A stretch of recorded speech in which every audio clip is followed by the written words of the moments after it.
The beef between Draymond Green and Josh Hart is starting to heat up. It started when Draymond Green questioned Jalen Brunson's contract and took a shot at Hart. But Hart isn't letting it slide. He just fired back, and now the feud is escalating. Let me catch you up. It started with a video that wouldn't stay buried. 2 years old, pulled from an episode of a podcast, and suddenly everywhere on timelines, in group chats, in the middle of the NBA's championship afterglow. In it, Draymond Green is sitting across from Jeff Teague on the Club 520 podcast, talking about the Knicks, about Jalen Brunson, and about why Brunson's decision to leave money on the table never sat right with him. Draymond Green took a shot at Josh Hart during the latest segment of Club 520 podcast. The Golden State Warriors forward said that Jalen Brunson should not have taken a $113 million pay cut in 2024 because the New York Knicks could afford it. Green didn't stop at Brunson. He kept going, and that's where Hart's name entered the chat. It's the New York Knicks, bro. They can afford it. You ain't gotta take no discount. Green said, speaking on the Club 520 podcast, my situation is different because Steph Curry making $270 million, Klay Thompson making $180. All right, something gotta give. Cool, I could take less. But he the top guy. By the way, let Josh Hart or somebody else take less. They in my role, let one of them take less. But guess what? Steph Curry ain't taking a penny less, and neither did Klay Thompson. If this gonna work, somebody do. That's the line that turned a 2-year-old take into a live grenade. Green wasn't just critiquing Brunson's math, he was naming Hart specifically as the guy who should have taken the discount instead. For 2 years, that clip sat there. Nobody said anything. Brunson took his below-market deal, the Knicks built around it, and the whole conversation went quiet until New York actually won it all. That's when the video resurfaced, and that's when Hart decided he'd had enough of hearing his name used as the example of what someone else should have sacrificed. Hart didn't do a press conference. He didn't wait for a reporter to ask him about it. He went straight to social media and reposted the clip with his own message attached. We got to normalize grown men not counting other people's pockets. Hart captioned a repost of the clip. No name mentioned, none needed. Everybody watching knew exactly who he was talking about, because the clip he quoted was the clip of Green explaining, in detail, whose paycheck Hart should have shrunk. The post spread fast. Within hours, it was on every NBA account, every clip page, every group chat, and Green, who has never in his career let a shot go unanswered, wasn't going to sit on this one either. The message spread quickly. Green answered hours later. He didn't go back to a podcast this time. He went to Threads, and he didn't apologize for a single word of the original take. Instead, he questioned Hart's timing. Dude waited 2 years to respond to that video from 520. Why not say it then? Green wrote, let's normalize not front-running and talking while you up. Be on the same type of time at all times. Read that again. Green wasn't retracting anything. He was accusing Hart of picking his moment, of staying silent when the Knicks were a middling playoff team, and only speaking up now that New York is sitting on top of the league as reigning champions. Green didn't defend his original opinion. He challenged Hart's decision to revisit it now. His point was simple. If Hart disagreed, why wait almost 2 years? And here's the thing about that timing argument. It's not baseless.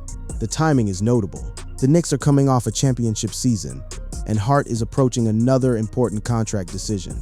Green suggested Hart chose to respond only after New York reached the top of the league. Green essentially framed Hart's clapback as a champion, talking from a position of comfort, rather than someone who genuinely had a problem with the takeback when it actually mattered. What makes this exchange different from a typical NBA Twitter spat is that neither guy is a nobody in this conversation. Green is a 4-time champion, an 8-time all-defensive selection, and a Defensive Player of the Year, someone whose opinion on locker room sacrifice and team building carries weight, whether people like it or not. Hart just won his first championship, has become one of the most respected voices in that Knicks locker room, and is heading into a contract decision of his own, where every word about sacrifice and counting pockets suddenly applies directly to his own bank account. Neither man used the other's name in the actual posts. Neither player mentioned the other by name. Neither needed to. The exchange quickly became one of the NBA's most talked about off-season conversations. That's the level this reached. No tags, no mentions, and it still dominated basketball conversation for days. Everyone knew exactly who was throwing at whom. And underneath the back and forth was a real basketball question that the whole league has quietly been debating. Since Brunson signed that deal, the disagreement also reflects a broader question that teams across the league continue to wrestle with. How much should players sacrifice financially in pursuit of winning? Green believes those conversations should be consistent, regardless of the moment or the spotlight. So that's the shape of it heading into the rest of this story. A resurfaced clip, a direct call-out with no name attached, but no ambiguity either, and a champion firing back at a champion, over money that belongs to neither of them. But to understand why this hit as hard as it did, you have to go back to the actual deal that started the whole conversation. The contract Brunson signed, the money he walked away from, and why it became the thing every King player around the league eventually had an opinion about. To understand why Green's comments cut so deep, you need the deal itself. Not the surface version, the actual numbers, because the numbers are what turned Brunson's decision from a nice story into a landmark. In the summer of 2024, Brunson signed a $156.5 million contract. Had he waited for free agency, he would have been eligible to get a 5-year, $269 million deal. That's not a small discount. That's not a guy taking a modest hometown hit to stay comfortable. By leaving roughly $113 million on the table, the Knicks were able to use part of the money on Karl Anthony Towns and Mikal Bridges, two crucial members of the Knicks' 2026 championship-winning team. Brunson wasn't cagey about why he did it, either. In a Sports Illustrated interview, Brunson insisted that he only signed for the most amount of money that was in front of me at that time. The All-Star guard went on to say that he didn't think his day-to-day life would change much by taking over $100 million less. It's the kind of answer that sounds almost too simple for a decision that reshaped an entire roster's finances, but it's also exactly the kind of answer that made role players like Hart trust him enough to build around him. When Green first talked about this on Club 520, back when the deal was fresh and unproven, he wasn't talking into a void. He was sitting across from Jeff Teague, a former NBA point guard himself, someone who understands roster construction and cap sheets from the inside.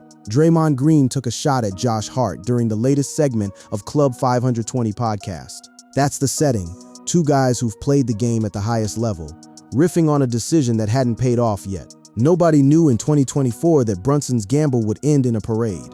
Green's argument at the time actually had internal logic to it, even if it landed as a shot at Hart. He wasn't saying nobody should sacrifice. He was drawing a distinction between the stars and everyone else. In the podcast, Green said he received less from the Warriors because Stephen Curry and Klay Thompson played under max contracts. The 2017 Defensive Player of the Year claimed that he was cool with his salary because neither Curry nor Thompson took any penny less. In his mind, the hierarchy should flow one direction. The stars get paid what they're worth, and the complementary pieces are the ones who bend if the books need to bend. That's exactly why he zeroed in on Hart. Hart is already on a team-friendly deal with the Knicks. The versatile guard signed a 4-year, $80.9 million deal in 2023. However, Green thought that Hart could have sacrificed more for the Knicks and Brunson. To Green, Brunson was the top guy, the engine of the whole operation. And engines don't discount themselves. Role players discount themselves. That's the entire premise of the take. And it's the premise that sat quietly online for 2 years until someone dug the clip back up. Now, here's where it gets messy for Green, because this isn't actually a new position for him, except it directly contradicts something he said publicly, on the record, under very different circumstances. Rewind to 2022. Green had just punched then-teammate Jordan Poole in a practice altercation that rocked the Warriors' locker room. Poole went on to sign a 4-year, $128 million extension. Not long after, when Green addressed the media for the first time following the incident, reporters asked him about Poole's money, about resentment, about the optics of one guy getting paid big money, right after getting hit by a teammate. Green's answer then was unambiguous. I can assure you that I don't count other people's pockets. That's not something I would ever start doing. The way I was raised, that is simply hating on another man's situation. And that's something that you just don't do. That's Green, on record saying counting another man's pockets is something he'd never do. And yet less than 2 years later, he's sitting on a podcast doing exactly that, dissecting Brunson's contract structure down to who should have absorbed the discount and by how much. That contradiction is the thread Hart eventually pulled on. It's not just that Green had an opinion about Brunson's money. Plenty of people did. It's that Green had already publicly drawn a line about not doing this exact thing, and then crossed it anyway when the conversation turned to a rival franchise's core. By the time the Knicks were hoisting a championship trophy, that 2024 podcast clip had become something close to a prophecy that never came true. Brunson's sacrifice worked. The team he helped build by taking less money went all the way. The front office built a loaded team around him that featured Karl Anthony Towns, OG Anunoby, Mikal Bridges, and Hart, among others. As a result, the Knicks defeated the San Antonio Spurs in the NBA Finals to win their first championship since the 1973 campaign. Every single player Green implied should have taken a bigger cut was standing on a podium with a trophy. And the guy who actually did take the cut was the final centerpiece. That's the backdrop that made the resurfaced clip land so hard.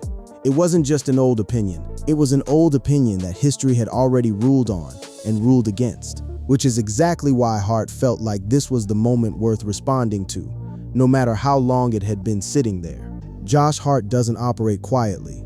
Anyone who's followed his career knows this. He's one of the most active, most opinionated voices in the entire league. Someone who treats social media like an extension of his personality rather than a PR tool. So when that Club 520 clip started recirculating, it was never realistic that he'd let it pass without comment. Josh Hart is encouraging Draymond Green to worry about his own financial spreadsheet. That's the framing that stuck once his response went up. Hart wasn't trying to relitigate Brunson's contract structure or debate cap mechanics. He was making a simpler point. Stay out of other people's money, period.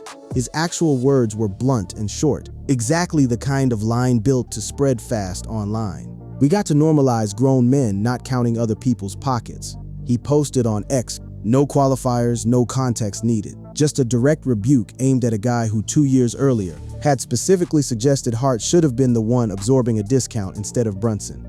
Fans didn't need Hart to spell it out. The response quickly gained traction among NBA fans, with many praising Hart for standing up for his teammate, while pushing back against the growing trend of players publicly discussing one another's contracts. Hart did not mention Green by name, but there was little doubt whom the message was directed toward. That combination, a specific target with no name attached, is exactly what made the post so effective. It read as principle rather than personal beef, even though everyone watching knew precisely which 2-year-old comment had triggered it. There's also a business reason this moment mattered so much to Hart, and it's one that outlets covering the story kept circling back to.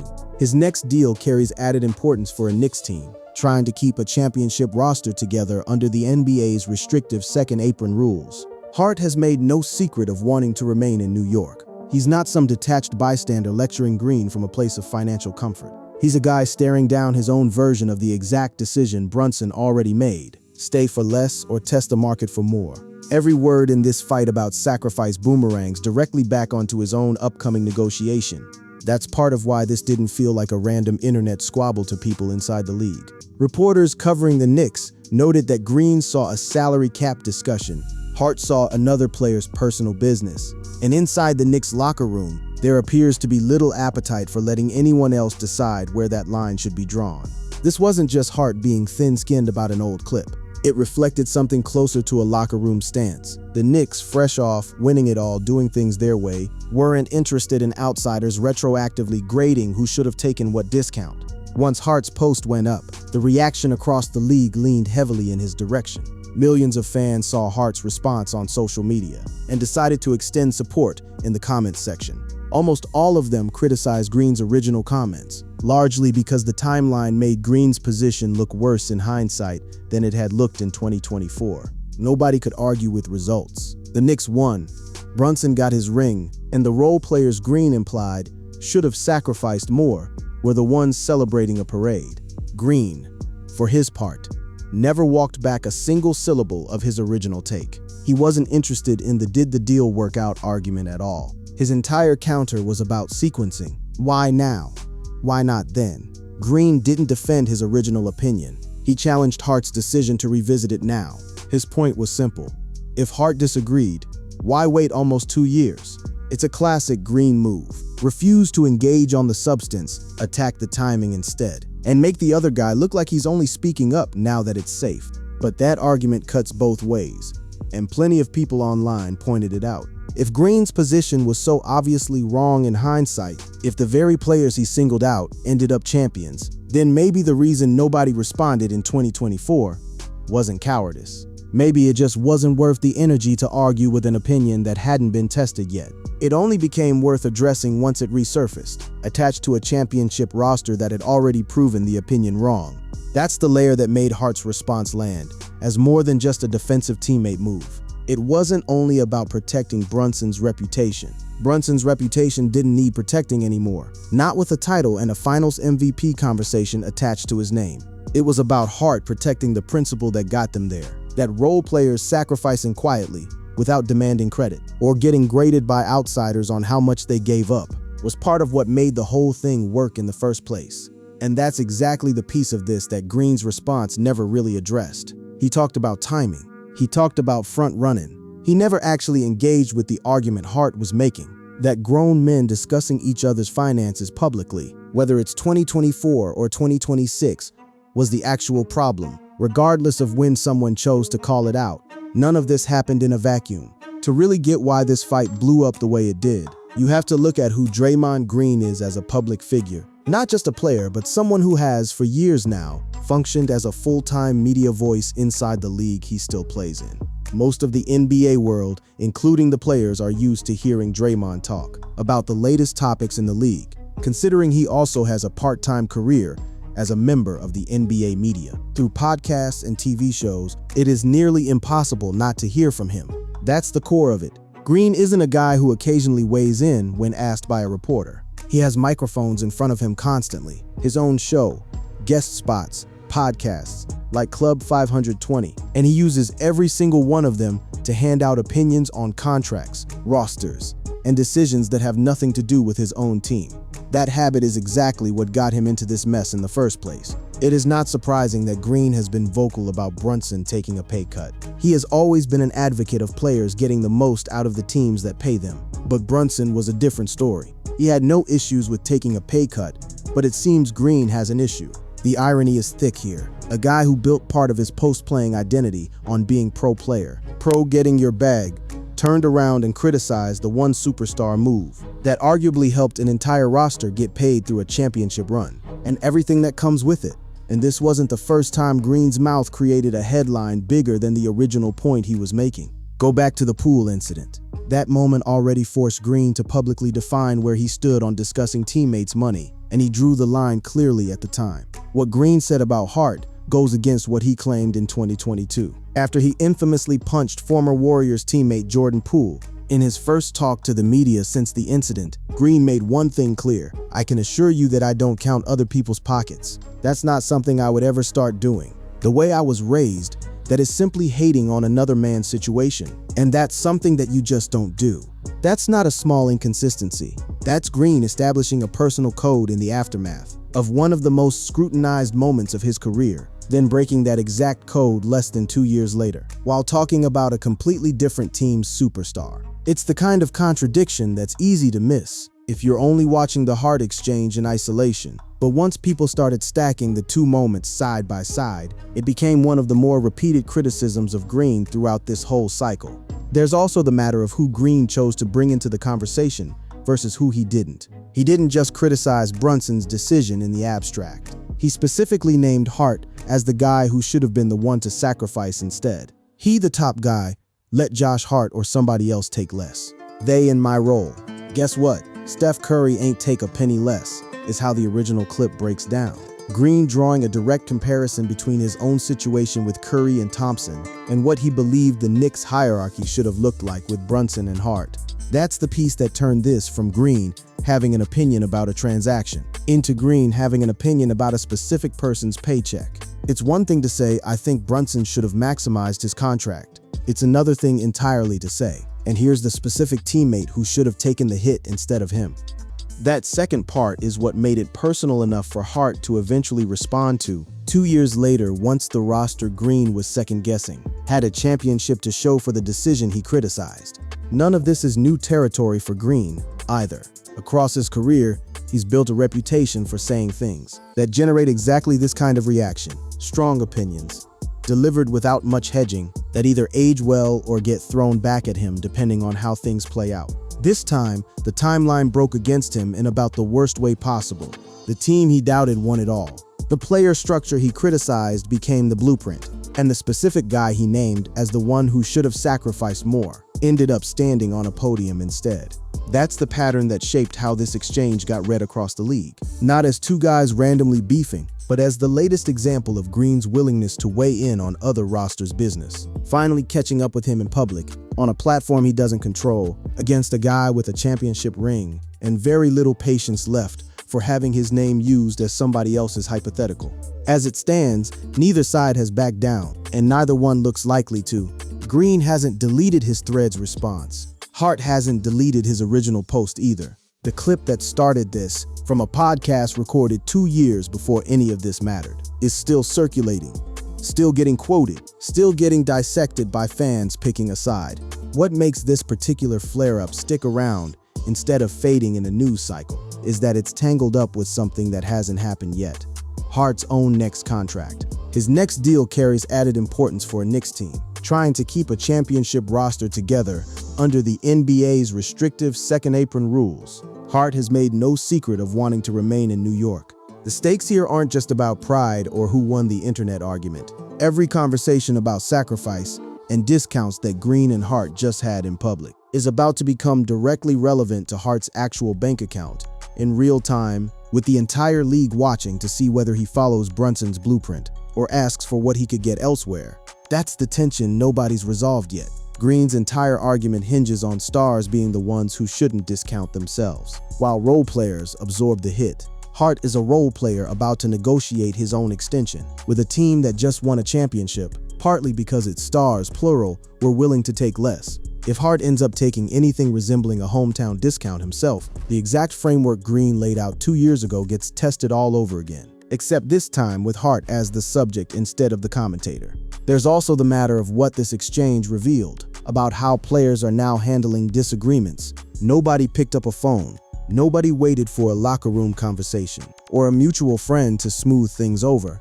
It all played out in public, in short bursts, on platforms built for maximum visibility. Threads, X, reposted clips, screenshots. The exchange quickly became one of the NBA's most talked about off-season conversations. The disagreement also reflects a broader question that teams across the league continue to wrestle with. How much should players sacrifice financially in pursuit of winning? That question doesn't have a tidy answer, and Green and Hart didn't come close to landing on one together. If anything, they just demonstrated how far apart two respected veterans can be on it, while still technically agreeing that Brunson's gamble worked out.